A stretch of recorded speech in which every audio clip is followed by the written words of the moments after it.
Now, let's join ace broadcaster Mamode Akugha as he takes us inside the Niger Delta. Hello out there and welcome to the program.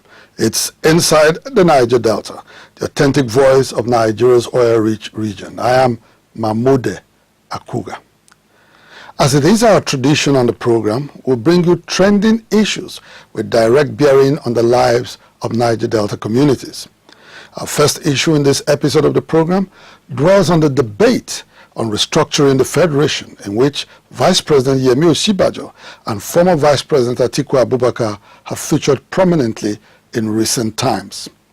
Next is the report on how much peace and development has been recorded in the Niger Delta since the region's leaders met with President Muhammadu Buhari on the 1st of November 2016, when they presented a 16-point development agenda to the president.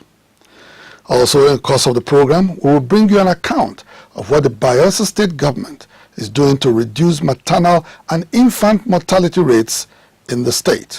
And finally, on this edition of the program, we'll bring you highlights of a recent Thanksgiving service organized by the government of Bayelsa State at the Ecumenical Center in Yenagoa, the Bayelsa State capital. Inside the Niger Delta, we'll be back in just a moment. Inside the Niger Delta. Welcome back. The recent altercation between Vice President Osibajo and former Vice President Atiku Abubakar is still generating reactions from groups and individuals in the Niger Delta who before this time had vowed to reserve their votes for candidates with genuine plans for fiscal federalism in the 2019 general elections. The special report correspondent Tekena Miofuri takes a look at what is considered one of the most interesting episodes of the ongoing debate on restructuring.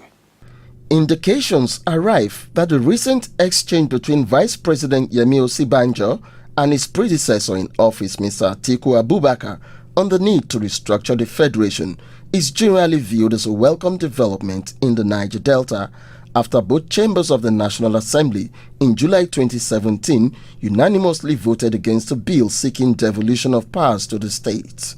Taking a swipe at the former Vice President, Professor Osibajo recently described him as a latter-day convert of restructuring who made no effort to retool the country's governance architecture while in power. In his response, however, the presidential flag bearer of the opposition People's Democratic Party had alleged that Professor Osibajo was merely distorting facts of history, pointing out that the country's current number 2 citizen and his boss, President Muhammadu Buhari, were expressing discordant tunes on the need to restructure the Federation. I know he was the chairman of, he was part of the economic team in his time for 8 years. He has never talked about restructuring. Why now is he talking about restructuring? Is it now they want us to believe they are doing it? I think Vice President Osibajo is walking the talk. Osibajo is only talking out of what he knows, so I don't blame him because that is what he can see. He only give significant information about what you know. The beauty of it all is that Osibajo is current Vice President. What Nigerians would have loved to see is practicality in terms of what he preaches. If the government, if he believes that restructuring should go on, what Nigerians want to see and what me as a Niger Delta want to see is taking practical steps to ensure that whatever he preaches, whatever he says, is actually, action is taken. The ongoing war of words between both political leaders as to their individual commitment to the restructuring of the Federation comes on the heels of widely publicized declarations by some Niger Delta leaders that the need to restructure the country along the lines of fiscal federalism will become a major issue in the forthcoming 2019 general elections. We in the Niger Delta are asking for restructuring of this country. Once Nigeria is restructured, we'll take care of ourselves. We are not asking for a breakup of this country, but we cannot stay in a country where some people exploit our oil resources. The oil behind my backyard is being exploited, and they will come and give me token and say, I should be thankful, I should be grateful for it. People shouldn't play politics. with this serious issue of restructuring. To us, the job people, the issue of restructuring is about the survival and well-being of our people. It's about the stability and coexistence of our country. These issues are beyond partisan divides. They are far more important than political party affiliations. Restructuring is an issue that we just are passionate about because we know the price that our people have been paying for Nigeria's unbalanced and unfair federal structure. The next election, the 2019 general election, for us as the job people, for us in the Niger Delta, is going to be a referendum on restructuring.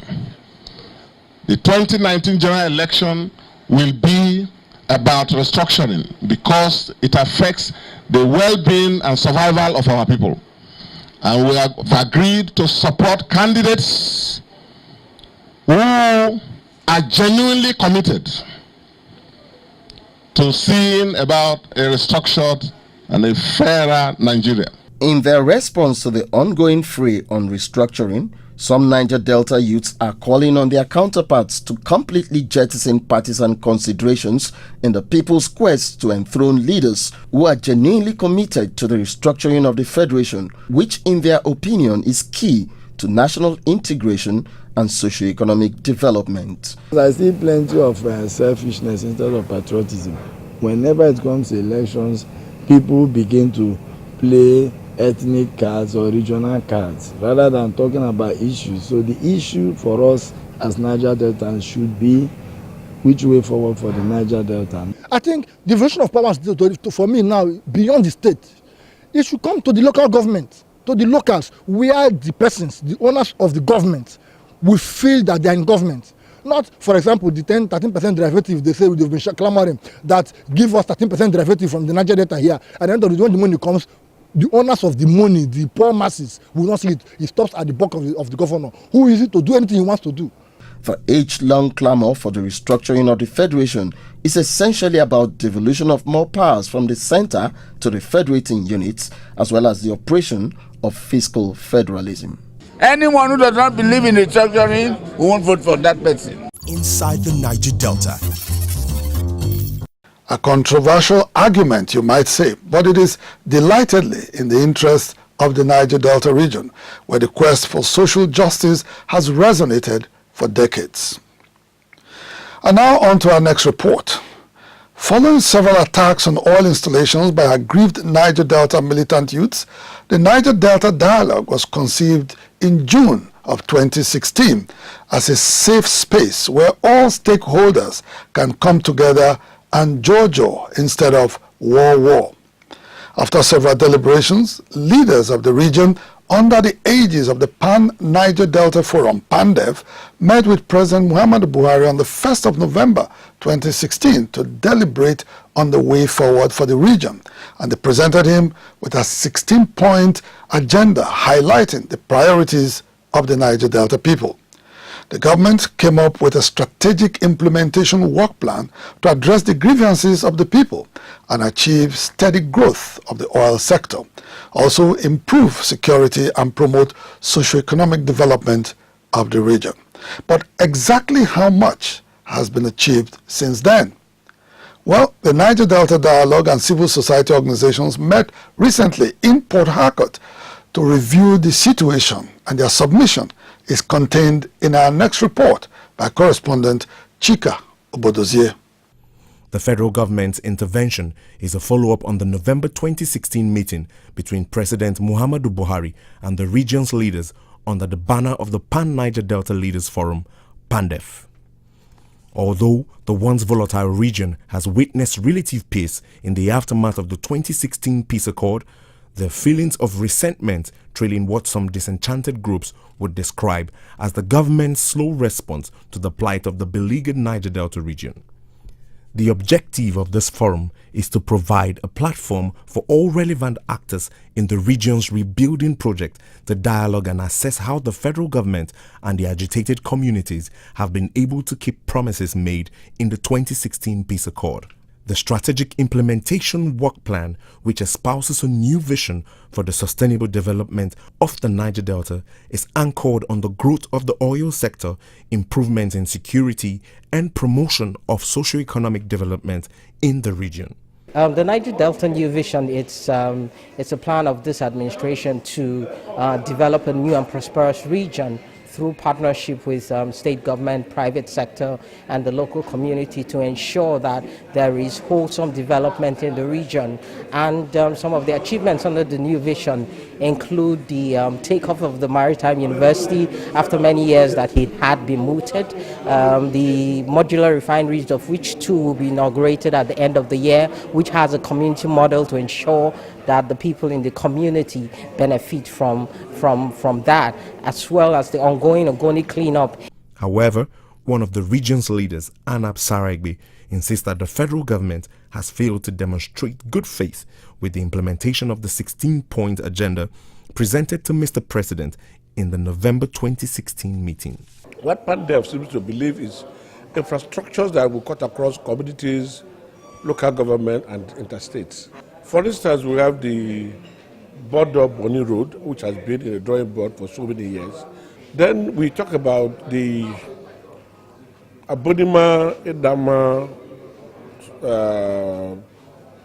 Abisa Kola Road with the sprawl to Soku and Sagaba. We have the Yadagwa, Ogbea, Nembe, Brass Road. Fine, NGDC has pushed that road to Nembe, but if this road is pushed to Akasa, we know that is a major project linking the people to the land.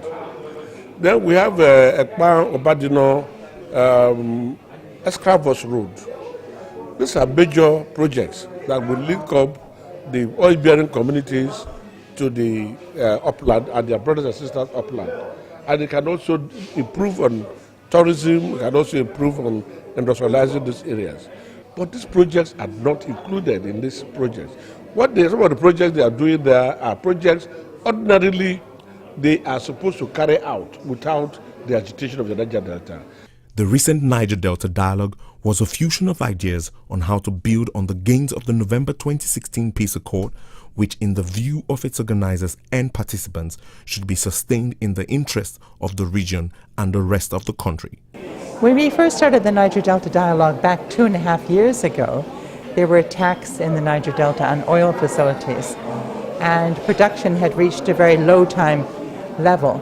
At that stage, government was not talking to the people of the region, and that's why we started the Niger Delta Dialogue. So now, happily, government is talking. They have developed a strategic implementation work plan. Implementation has not been as fast as we would have liked.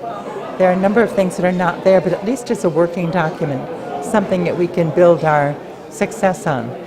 The impact is that we now have a document on which we can hold the federal government accountable, on which we can look at the government in the face, whether it be government at the federal, state, the IOCs or NDDC and some of the other agencies. We can look them in the face and say, look, this is what you said you were doing. This is what you've committed yourself to do.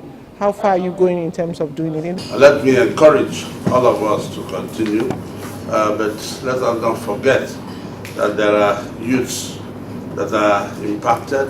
Let us not forget that our tomorrow is in doubt. Let us not forget that we need some pragmatic action that will really save this region from extinction. Undertaken by an interministerial committee set up by Vice President Yemi Osibajo to come up with a framework for the sustainable development of the Niger Delta. And moving on now, in the month of July last year, Bayelsa State reportedly had one of the poorest records of maternal mortality in the country, with a maternal mortality figure of over 1,800. This is a challenge the state government is battling to overcome with a comprehensive health package for pregnant women. Recently, the Bayelsa State Government launched its Safe Motherhood scheme to benefit all pregnant women living in the state. The package comes with 3,000 naira monthly stipends to pregnant women resident in the 105 political wards of the state that are also entitled to free antenatal medication. Speaking during the launch of the Bayelsa State Motherhood Project, Governor Siraka Dixon noted that it was part of a comprehensive healthcare policy initiated by his government to cater for the health needs of all Nigerians resident in the state. Governor Dixon urged the people to take advantage of the state health insurance scheme, which had saved up to 1.5 billion naira. With the work that the health insurance system has already done, identified several medical facilities in all the local government areas, some of them in rural areas. We know that we have enough healthcare facilities for all our pregnant women to be attended to. So if you are a pregnant woman out there who has not gone to register, let me tell you that it's very simple. You walk up to any healthcare provider. All those institutions that are part of the health insurance system have a mandate to attend and receive and treat any pregnant woman. And at the end of every month, you'll be entitled to 3,000 naira maintenance allowance. Delta State Governor Ifeanyi Okowa and others present at the launch of the Safe Motherhood Project commended the initiative. Poor indices that we have today in the healthcare sector. The narrative about Nigeria when it comes to maternal mortality and morbidity, infant and child mortality and morbidity is not good. But I believe that somebody has to start something. And the governor of Bayelsa State has set a very high mark in trying to give a new narrative. And it is something we must applaud. It is something that all other state governments will need to emulate. Beneficiaries of the Bayelsa State Motherhood Scheme also had kind words for the state government. I just want to thank the governor of this Bayelsa State, this thing, for what he do for pregnant people, for the promise when he promised us, said that he will give us 3,000 naira and he do it for us. I thank him with his wife. May God bless him, bless the state, bless the governor of those people that follow him and do for us. I'm from Anambra, but I'm staying in Bayelsa. I want to thank Governor for the good that he done for pregnant women. I'm among of them. Thank him for the 3,000 naira that he paying for pregnant women. I want to thank our countryman governor for this better thing when he don't do for us. He don't give us 3,000 naira. We don't collect the money and he promised us he go still pay us until we go deliver our pikin, and even as we don't deliver our pikin, he go still take care of us again.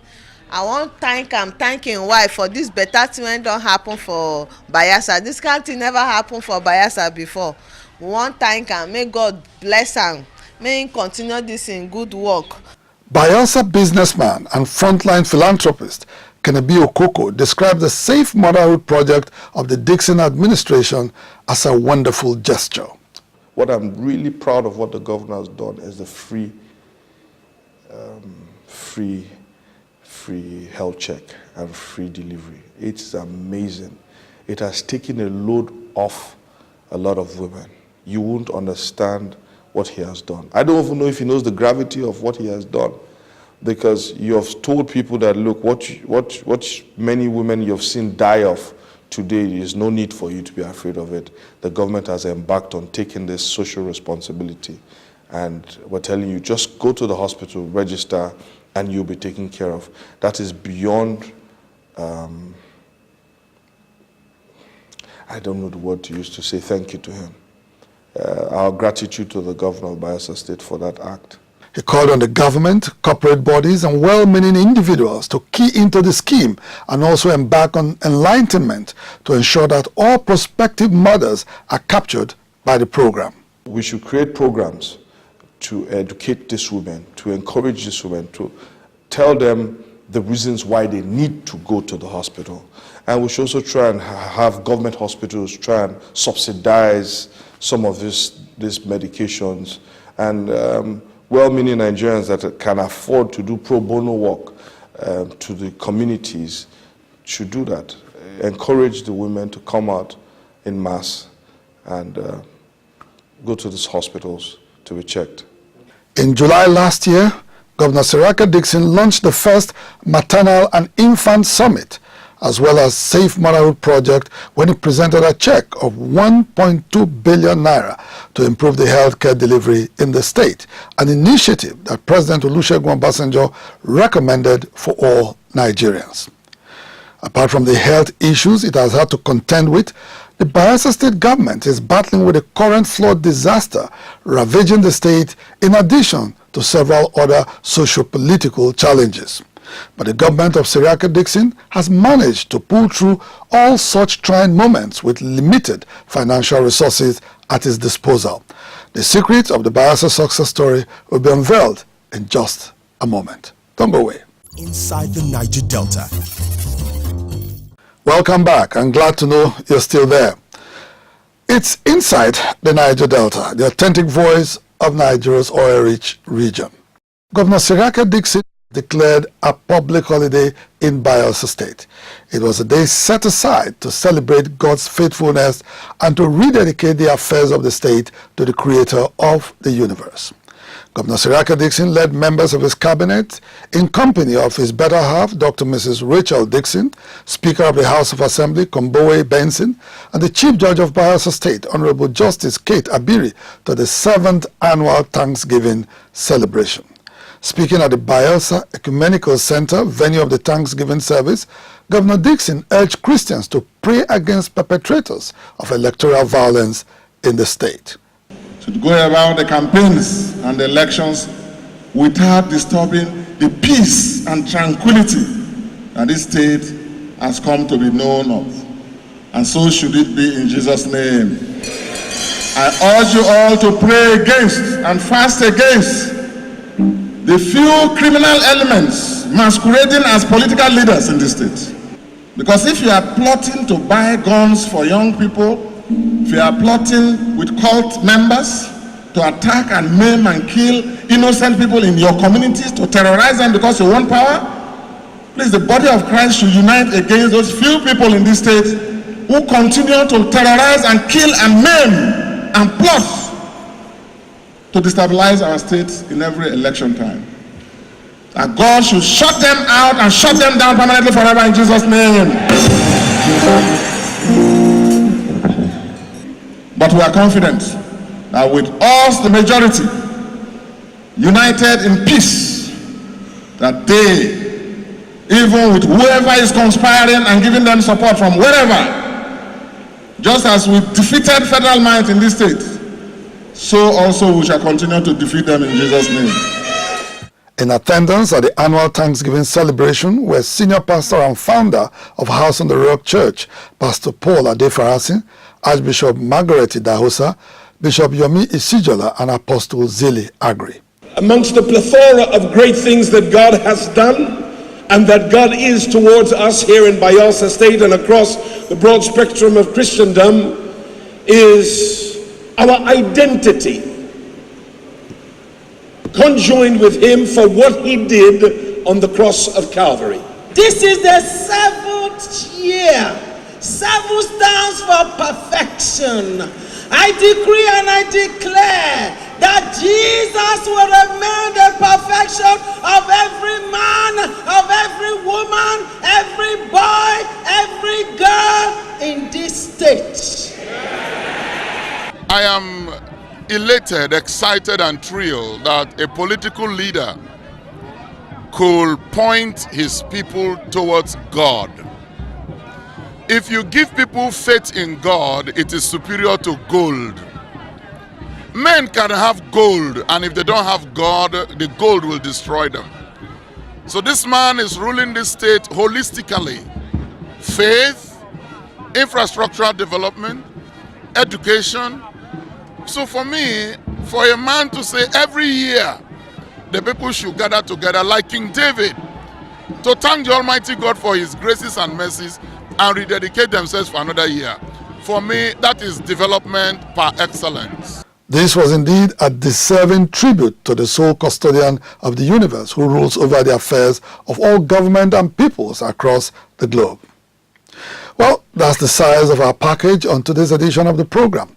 Inside the Niger Delta, the authentic voice of Nigeria's oil-rich region, will be back same time on this station.